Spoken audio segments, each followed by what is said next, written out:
Kumusta mga brad? Marami nga po ang nagsabi ngayon na doon na lang sila sa Honda Click 160 kumpara sa Yamaha Aerox 155. Kasi nga daw po, mas mabilis daw itong si Honda Click 160 kung ikukumpara sa Yamaha Aerox 155. Doon kasi sa ginawang vlog ni Ako Si Kapwa, sinibak po ng Honda Click 160 itong si Yamaha Aerox na alam naman po nating may reputasyon na mabilis talaga itong si Yamaha Aerox. Kaso nga lang doon nga din po sa video na yon nakita natin na sinibak din ni Honda Click 160 itong si Yamaha Aerox 155. Kaya nga po sinasabi ng iba na kumbinsido na sila na Honda Click 160 na lang yung kukunin nila.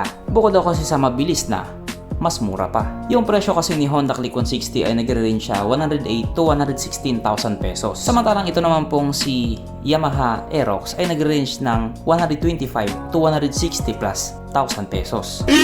Ganon nga po kalaki yung diferensya nila. Kaya yung iba, mag-Honda Click na lang daw sila. Pero syempre hindi naman po magpaparagabyado yung mga naka-Aerox. May mga nagsabi nga po na bias daw itong si Kapwa. Gusto lang daw nitong i-promote ang Honda Click 160 kasi hindi daw mabenta. Ang gusto nga pong palabasin ng mga tao, binayaran daw itong vlogger na ito para lang pabanguhin si Honda Click 160.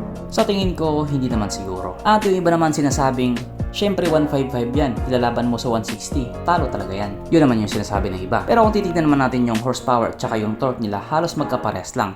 Mas lamang pa nga itong si Aerox ng kaunti. Pero pagdating naman po sa mga features, di hamak na mas lamang talaga itong si Aerox. Maraming mga madulupit na features itong si Aerox na wala kay Honda Click. Kaya wag na po kayo magtaka kung bakit mas mataas yung presyo niya. Yung iba naman sinasabing kaya nasibak yung Aerox kasi yung sinalang daw na Aerox is yung standard version. Pero kung sakaling yung special edition daw or yung merong YE CVT, baka mag-iba na daw yung kwento. Yun nga po yung sinasabi nila. So hanggang ngayon nga po, hindi pa rin talaga matapos-tapos yung debate na yan. Kasi marami pa rin talaga ang nagsasabing mas matulin pa rin daw talaga itong si Aerox kung ikukumpara dito kay Honda Click 160. At yan nga din daw po ang dahilan kung bakit mas mabenta itong si Yamaha Aerox kung ikukumpara kay Honda Click 160. Kung sa bagay, kung titignan nga din po natin, mas marami talaga sa kalsada yung Yamaha Aerox kung ikukumpara sa Honda Click 160. At marami nga din pong nagsasabing Honda lovers na masyado lang daw overrated itong si Yamaha Aerox. Kasi nga daw marami daw mga sikat na vloggers ang nagpo-promote nito. Kayo mga brad, ano sa tingin nyo? Saan kayo sa dalawa?